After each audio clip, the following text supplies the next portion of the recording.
Hey guys, Greg here, and I just want to give you a quick tip on something we've just done to the van, which gives us a little bit more peace of mind at night. So we're at Inskip Point, and unfortunately last weekend I left the tunnel boot unlocked, and just after or just before midnight it was, I got woken up by a noise, wasn't sure what it was, looked out the window and I had three blokes standing right here beside our van.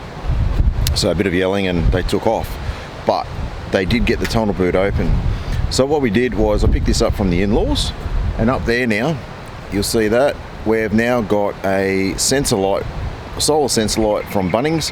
It just velcros on and it's awesome. So we've got a little track here behind us, which sometimes some people come down late at night. As soon as they get anywhere near the van, boom, that comes on. It shocks them, lets us know they're there, and it's nice and bit of security. But anyway, Bunnings, 25 bucks, velcroed. I've got it velcroed on, so when we drive it just velcros off, goes in the tunnel boot, and whack it back up when we get to our next destination. Anyway, hope you enjoy that tip. Talk to you soon.